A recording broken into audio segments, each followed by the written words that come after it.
Espiritualidade e religião. Qual é o papel das religiões estabelecidas no surgimento da nova consciência? Muitas pessoas já reconhecem a diferença entre espiritualidade e religião. Elas compreendem que ter um sistema de crenças, um conjunto de pensamentos entendido como a verdade absoluta, não torna ninguém espiritualizado, não importa qual seja a natureza dessas convicções. Na realidade, quanto mais um indivíduo faz de seus pensamentos, crenças, sua própria identidade, mais se distancia da dimensão espiritual que existe dentro dele. Muitas pessoas religiosas estão presas nesse nível. Para elas, a verdade equivale ao pensamento. Como estão completamente identificadas com o pensamento, sua mente, consideram-se detentoras exclusivas da verdade, o que é uma tentativa inconsciente de proteger a própria identidade. Elas não compreendem as limitações do pensamento. A seus olhos, qualquer indivíduo que acredite, pense, de modo diferente, está errado. Num passado não muito distante, isso lhes serviria de justificativa para matar alguém. E ainda há quem faça isso hoje em dia. A nova espiritualidade, a transformação da consciência, está surgindo, em grande parte, fora das estruturas das religiões institucionalizadas. Sempre houve bolsões de espiritualidade, até mesmo nas religiões dominadas pela mente. Embora as hierarquias formais tentassem eliminá-los por considerá-los uma ameaça. O fato de que a espiritualidade está aparecendo em larga escala, fora das estruturas religiosas, é algo inteiramente novo. No passado, isso teria sido inconcebível, sobretudo no Ocidente, terra das culturas mais controladas pela mente, onde a igreja cristã detinha uma franquia virtual da espiritualidade. Ninguém podia falar a uma plateia sobre esse tema nem publicar um livro sobre o assunto sem a autorização da igreja. Caso contrário, seria silenciado. Hoje em dia, porém, mesmo dentro de determinadas crenças e religiões, há sinais de mudanças. Isso é confortador e qualquer pessoa se sente grata pelos sinais de abertura, como foram as visitas do Papa João Paulo II a uma mesquita e a uma sinagoga. Em parte dos resultados dos ensinamentos espirituais que surgiram fora das religiões estabelecidas, mas também em decorrência da influência da antiga sabedoria do Oriente, o número cada vez maior de seguidores das religiões tradicionais tem sido capaz de deixar de lado a identificação com a forma, o dogma e um sistema de crenças rígido. Essas pessoas têm descoberto a profundidade original que está oculta em sua própria tradição espiritual, ao mesmo tempo que encontram a profundidade dentro de si mesmas. Elas compreendem que seu grau de espiritualidade não está absolutamente relacionado com aquilo em que acreditam, porém, que ele tem tudo a ver com seu estado de consciência. Isso, por sua vez, determina como alguém age no mundo e interage com os outros. Aqueles que não são capazes de ver além da forma ficam mais arraigados às suas crenças, isto é, a seus próprios pensamentos. Hoje em dia, estamos testemunhando não apenas uma influência sem precedentes da consciência, como também uma resistência e uma intensificação do ego. Há instituições religiosas abertas à nova consciência, enquanto outras endurecem suas posições doutrinárias e se tornam parte de todas aquelas estruturas artificiais que o ego coletivo usa para se defender e revidar.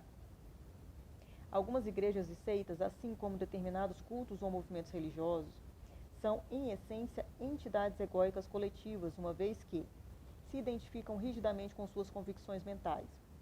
Exemplo do que fazem os adeptos de qualquer ideologia política fechada a todo tipo de interpretação alternativa da realidade. Mas o ego está destinado a se dissolver e todas as suas estruturas rígidas, sejam elas instituições religiosas, corporações, governos ou entidades de outro tipo, irão se desintegrar de dentro para fora, mesmo que pareçam estar profundamente protegidas. As estruturas mais inflexíveis, as mais impermeáveis à mudança, serão as primeiras a desmoronar. Isso já aconteceu no caso do comunismo soviético. Por mais resguardado, por mais sólido e monolítico que se mostrasse, em poucos anos esse sistema se decompôs de dentro para fora. Ninguém tinha previsto esse fato. Todos foram surpreendidos e há muito mais surpresas aguardando por nós. A urgência da transformação. Quando se vê diante de uma crise radical, quando seu antigo estilo de existir no mundo, de interagir com os outros e com o reino da natureza não funciona mais, quando sua sobrevivência é ameaçada por problemas aparentemente incontornáveis, uma forma de vida individual, bem como uma espécie, morrerá ou ultrapassará as limitações da sua condição por meio de um salto evolutivo. Acredita-se que as formas de vida no nosso planeta tenham se originado no mar, quando ainda não havia nenhum animal sobre a terra firme. O mar já estava cheio de vida. Então, a certa altura, uma das criaturas marinhas deve ter começado a se aventurar pelo solo. Talvez ela tenha se arrastado por alguns centímetros. Depois, exausta por causa da enorme força gravitacional do planeta, pode ter voltado à água, onde a gravidade é quase inexistente, pois ali conseguiria viver com muito mais facilidade. Mais tarde, ela tentaria de novo e de novo. Muito tempo depois, esse ser se adaptaria à vida na Terra, desenvolvendo pés em vez de nadadeiras e pulmões em lugar de guelras. Parece improvável que uma espécie se expusesse a um ambiente tão estranho e sofresse uma transformação evolucionária, a não ser que fosse compelida a fazer isso por uma situação extrema. Talvez uma grande área de mar tenha passado a receber um volume cada vez menor de água do oceano. Principal, o que, ao longo de milhares de anos, poderia forçar os peixes a deixar seu habitat e evoluir. Responder a uma crise radical que ameace nossa própria sobrevivência é um desafio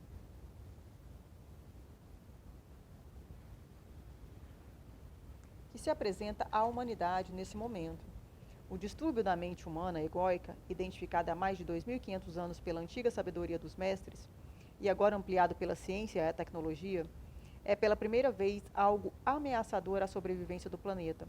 Até pouco tempo atrás, a transformação da consciência humana, também apontada por sábios do passado, era não mais do que uma possibilidade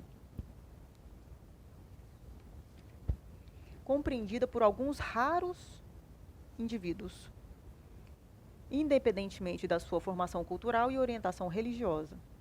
Um florescimento disseminado da consciência da nossa espécie não aconteceu porque até então isso não era imperativo. Uma parte significativa da população do planeta logo entenderá, se é que isso já não aconteceu, que a nossa espécie está diante de uma escolha radical: evoluir ou morrer. Uma porcentagem ainda relativamente pequena da humanidade, mas que cresce com rapidez, já está vivenciando o rompimento com os antigos padrões mentais egóicos e a emergência de uma nova dimensão da consciência. O que está surgindo agora não é um sistema inédito de crenças, não é uma religião diferente, não é uma ideologia espiritual, nem uma mitologia. Estamos chegando ao fim não só das mitologias, como também das ideologias e dos sistemas de crenças. A mudança é mais profunda do que o conteúdo da nossa mente e do que nossos pensamentos. Na verdade, na essência da nova consciência está a transcendência do pensamento. A recém-descoberta capacidade de nos elevarmos ao pensamento, de compreendermos uma dimensão dentro de nós, que é infinitamente mais vasta do que ele. Já não extraímos na nossa identidade e o sentimento de quem somos, do fluxo incessante do pensamento, que na antiga consciência considerávamos ser nós mesmos. E para o indivíduo é uma libertação saber que ele não é aquela voz dentro da cabeça. Quem ele é então? É aquele que compreende isso, a consciência que é anterior ao pensamento, ao espaço em que este, ou a emoção, ou a percepção sensorial, acontece. O ego não é mais do que isso, identificação com a forma. o que basicamente corresponde a formas de pensamento. Se o mal tem alguma realidade, e ela é uma realidade relativa e não absoluta, esta também é uma definição dele, identificação com a forma, formas físicas, formas de pensamento, formas emocionais. Isso resulta de uma total falta de consciência da nossa ligação com o todo, da nossa unidade intrínseca com todos os outros e com a origem. Esse esquecimento é o pecado original, o sofrimento, a ilusão. Quando essa ilusão da completa separação governa tudo o que pensamos e fazemos, que tipo de mundo criamos? Para responder a essa pergunta, observe como as pessoas se relacionam entre si. Leia um livro de história ou veja um noticiário na televisão hoje à noite. Se as estruturas da mente permanecerem imutáveis, vamos sempre terminar recriando fundamentalmente o mesmo mundo, os mesmos males, o mesmo distúrbio. Um novo céu e uma nova terra. Há uma profecia bíblica que parece mais aplicável agora do que em qualquer outra época da história humana. Ela aparece tanto no Antigo quanto no Novo Testamento e fala do colapso da ordem mundial existente e do surgimento de um novo céu e uma nova terra. Precisamos entender que o céu mencionado nesse contexto não é um local, e sim o reino interior da consciência. Esse é o significado esotérico do mundo, e esse é também o significado dos ensinamentos de Jesus. A Terra, por outro lado, é a manifestação externa da forma, que é sempre um reflexo do interior. A consciência humana coletiva e a vida do nosso planeta estão intrinsecamente interligadas. Um novo céu é o surgimento de um estado transformado da consciência humana, enquanto uma nova terra é o reflexo do reino físico. A vida humana e a consciência humana estão ligadas de modo inerente à vida no planeta. Por isso, à medida que a consciência antiga se dissolve, tendem a ocorrer manifestações naturais de sincronismos geográficos e climáticos em muitas partes do globo, algumas das quais temos testemunhado.